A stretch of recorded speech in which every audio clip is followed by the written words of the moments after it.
Welcome friends, आप सभी का फिर से एक बार स्वागत है क्रेजी फॉर मूवीज पर। आज हम बात करने वाले हैं रिसेंटली रिलीज हुई मलयालम मिस्ट्री थ्रिलर फिल्म यानी कि किष्किंधा कांडम के बारे में, जिसमें लीड रोल में आपको नजर आएंगे आसिफ अली, विजय राघवन और अपर्णा बालामुरली। इस फिल्म को केवल मलयालम भाषा में, वो भी थिएटर्स में रिलीज किया गया है। फिल्म का कोई हिंदी वर्जन अभी तो जो है कहीं पर रिलीज नहीं हुआ है। मैंने फिल्म को मलयालम भाषा में विद सबटाइटल्स देखा है, जहां पर फिल्म को देखने के बाद कहना चाहूंगा कि मेरे लिए पर्सनली फिल्म किष्किंधा कांडम इस साल रिलीज हुई one of the best mystery thriller फिल्मों में से एक बन चुकी है। लिटरली अगर आप इस साल के टॉप 5 फिल्मों को अगर लोगे, मिस्ट्री थ्रिलर फिल्मों को अगर पकड़ोगे, वहां पर इजीली 1, 2 या 3 किसी एक पोजीशन पे जो है इस फिल्म को रखा जा सकता है। कमाल की writing, brilliant performance, tight screen play और उसके ऊपर होश उड़ा देने वाला क्लाइमैक्स के अंदर जो ट्विस्ट आपको देखने को मिलेगा वो इतना अनप्रिडिक्टेबल है, इतना डिफरेंट है कि आप फैन हो जाओगे। भले ही हो सकता है कि फिल्म के दौरान कुछ चीजों से आपको शिकायतें हो सकती हैं, पर क्लाइमैक्स जब आप देखोगे तो बोलोगे कि भाई हाँ, कुछ तो है जो ये क्लाइमैक्स देखने के बाद एक अलग सा फील हो रहा है। 2 घंटे के रन टाइम के साथ ये फिल्म आती है और 2 घंटे ये फिल्म जो है एक मिस्ट्री, एक सवाल के पीछे आपको दौड़ने पर, आपके दिमाग को दौड़ाने पर जो है मजबूर कर जाती है।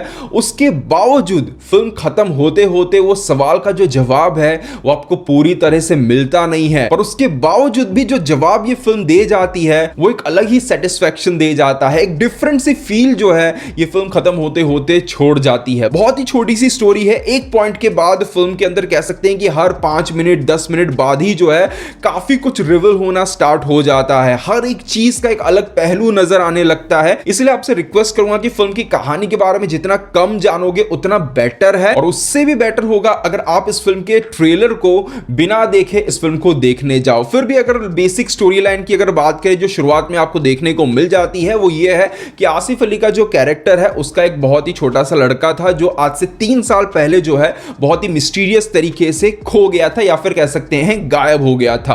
अब जो है यहां पर इलेक्शंस आए हैं और इलेक्शंस के समय जो है जिन सभी के पास लाइसेंस वाली गन है उन सभी को जो है अपने गन को जो है पुलिस स्टेशन में जमा करना रहता है, और जब वो समय आता है तब पता चलता है कि यहां पर आसिफ अली के जो पिताजी हैं उनका गन जो है अब मिल नहीं रहा है। वो गन जो है यहां से खो चुका है। और शुरू में ही इन दोनों चीजों को सेट करने के बाद फिल्म का स्क्रीन प्ले आगे धीरे धीरे जिस तरीके से बढ़ता जाता है और आपके दिमाग के साथ खेलना स्टार्ट करता है, तो अगर आप एक मिस्ट्री थ्रिलर फिल्मों के फैन हो तो सही बता रहा हूं, मजा आने वाला है। क्योंकि फिल्म इस तरीके से आगे बढ़ रही है कि मानो एक इवेंट घटा, एक सीन आया, आपने देखा, उस सीन को देखने के बाद आपने अपने दिमाग में यहां पर कैरेक्टर और उस सिचुएशन को लेकर एक अलग पिक्चर बना ली। ठीक है, आप कुछ और सोच रहे हो आप कैरेक्टर्स के बारे में। उसके कुछ देर बाद उस सीन के पीछे का असली क्या कारण था वो आपको जानने को मिलेगा। अब वो जब आप जानोगे तो उसे जानने के बाद फिर अगेन आप जो है कैरेक्टर और अब इस सिचुएशन के प्रति जो है एक अलग पिक्चर बनाना स्टार्ट कर दोगे, और वो कारण बताने के बाद फिर जब उस कारण के पीछे का कारण आपको जानने को मिलेगा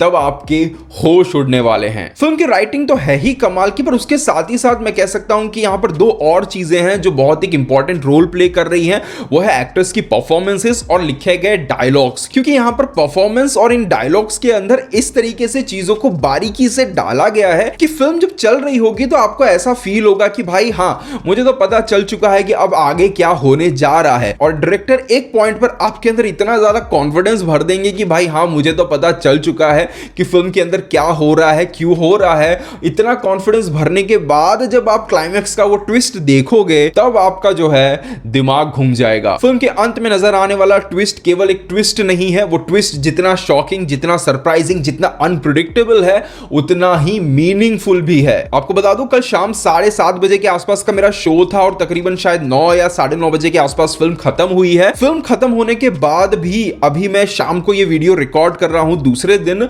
अभी भी जो है मैं अपने आप को पूरी तरीके से ये समझा नहीं पाया हूं या फिर कहें कॉन्फिडेंस नहीं दे पाया हूं कि हाँ, मैंने फिल्म के अंत में जो देख लिया वही सच था। मेरे दिमाग में अभी भी जो है काफी कुछ चीजें दौड़ रही हैं जो मुझे बोल रही है कि नहीं नहीं भाई, फिल्म के अंदर भले ही हमें सब कुछ लास्ट में दिखा दिया, बता दिया, समझा दिया, पर अभी भी शायद जो सच्चाई है वो पूरी तरीके से नहीं खुली है। और इसके पीछे का जो सबसे बड़ा कारण है वो ये है कि क्लाइमैक्स ट्विस्ट जब रिवील किया जा रहा होता है तो उस समय पर कुछ ऐसी चीजें देखने को मिलती हैं जहां पर लॉजिक लॉजिकली उन चीजों पर जो है सवाल उठाए जा सकते हैं। अब एक ऐसी फिल्म जहां पर 2 घंटे के इस रन टाइम के अंदर इतनी कमाल तरीके से चीजों को लिखा गया है, इतने सेंसिबल तरीके से लिखा गया है, ऐसी एक फिल्म के अंदर ऐसा एक लॉजिकल लूप होल छूट जाएगा, उस पर यकीन करना जो है थोड़ा सा मुश्किल हो जा रहा है। अब वो क्या है, वो उसके बारे में मैं ज्यादा चर्चा तो नहीं करूंगा, और सच कहूं तो फिल्म को दूसरी बार देखने का काफी मन कर रहा है। पर आपको बता दूं कि कल इस फिल्म को देखने के लिए मैं घर से तकरीबन 4 बजे शाम को निकला था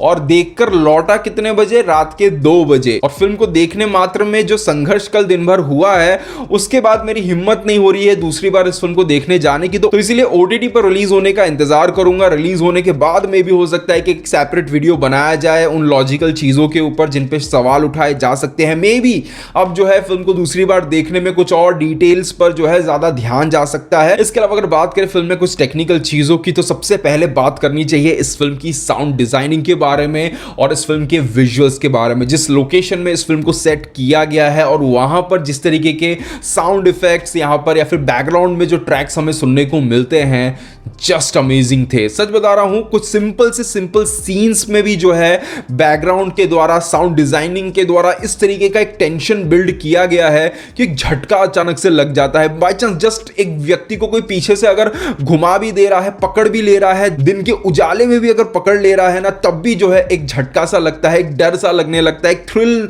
जो है आ जाता है। इस तरीके से जो है फिल्म में साउंड को रखा गया है और ये लोकेशन, ये विजुअल्स और ये साउंड डिजाइनिंग कुल मिलाकर इतने कमाल तरीके से काम करती है कि फिल्म के अंदर अपने आप यही चीजें जो है एक मिस्टीरियस वातावरण जो है क्रिएट कर जाती है, जहां पर हर एक फ्रेम को आप देखोगे तो मानो हर एक फ्रेम के अंदर आपको एक जो मिस्ट्री है वो फील होने लगती है। फिल्म का स्क्रीन प्ले काफी सॉलिड है। एक स्लो पेस नरेशन होने के बावजूद भी फिल्म एक पॉइंट ऐसा नहीं आता है जहां पर आपका इंटरेस्ट इस फिल्म से खोने देती हो। फिल्म का फर्स्ट हाफ काफी जगहों पर आपको ऐसा लगेगा कि हाँ स्लो चल रहा है, पर उसके बावजूद भी कहानी के अंदर कुछ ना कुछ ऐसा चल रहा है, परफॉर्मेंस ऐसी चल रही है कि इंटरेस्ट डेवलप होना जो है कहीं पर रुकता नहीं है। और एक बार फिल्म सेकंड हाफ में जाती है, वहां से तो मैं कह सकता हूं कि एक ऐसा पल नहीं आएगा जब आप स्क्रीन पर से अपनी नजर हटा पाओगे। परफॉर्मेंसेस के बारे में हम ऑलरेडी बात कर चुके हैं, पर फिर भी मैं यहां पर आसिफ अली के बारे में एक और बार यहां पर मेंशन करना चाहूंगा कि बंदे ने कमाल की परफॉर्मेंस दी है। और इस परफॉर्मेंस के बारे में खुलकर बात करना ही जो है अपने आप में एक स्पॉइलर सा हो जाता है, क्योंकि वो बंदा मतलब कहानी में इतने इमोशंस को अपने अंदर दबा के बैठा हुआ है और उन इमोशंस के विपरीत जो वो इमोशंस से बाहर रख रहा है, वो चीजें बहुत ही कमाल की थी। कह सकते हैं कि यहां पर पिछले 1-2 साल के अंदर देखा जाए तो आसिफ अली के फिल्में ले लो, उनकी स्क्रिप्ट सिलेक्शन ले लो, उनकी अपनी परफॉर्मेंस ले लो, कमाल की चल रही है। इवन विजय राघवन सर जो यहां पर उनके पिता के रोल में नजर आ रहे हैं, उन्होंने भी कमाल का काम किया है। उनका कैरेक्टर तो जस्ट आपके होश उड़ा देगा। मतलब आप देखो फिल्म को, आपके होश उड़ जाने वाले हैं। तो ओवरऑल एक बहुत ही सेटिस्फाइंग, बहुत ही बेहतरीन मिस्ट्री थ्रिलर फिल्म है। अब मुझे इस फिल्म को देखने के लिए इतना ज्यादा स्ट्रगल करना पड़ा है। पीवीआर और आइनॉक्स में ही जो है सबटाइटल्स हैं, सिनेपॉलिश में काफी जगहों पर है तो काफी जगहों पर नहीं है, और एक लिमिटेड रिलीज ही मिला है। तो मैं जानता हूं कि इस फिल्म को अभी इस पॉइंट पर हर किसी के लिए देख पाना पॉसिबल नहीं है। तो मैं उम्मीद और आशा बस इतनी ही रख सकता हूं कि ओटीटी पर आने से पहले तक आपका कोई स्पॉइलर जो है इस फिल्म को लेकर ना हो जाए। तब तक कैसे भी करके अपने आप को स्पॉयलर्स से बचा के रखिए। बाकी ये था मेरा ओवरऑल ओपिनियन इस फिल्म को लेकर। अगर आपने फिल्म देख ली है तो आपको पर्सनली फिल्म कैसी लगी है कमेंट सेक्शन में जरूर बताइएगा। मिलते हैं हमारे अगले वीडियो में, तब तक के लिए बाय बाय, टेक केयर।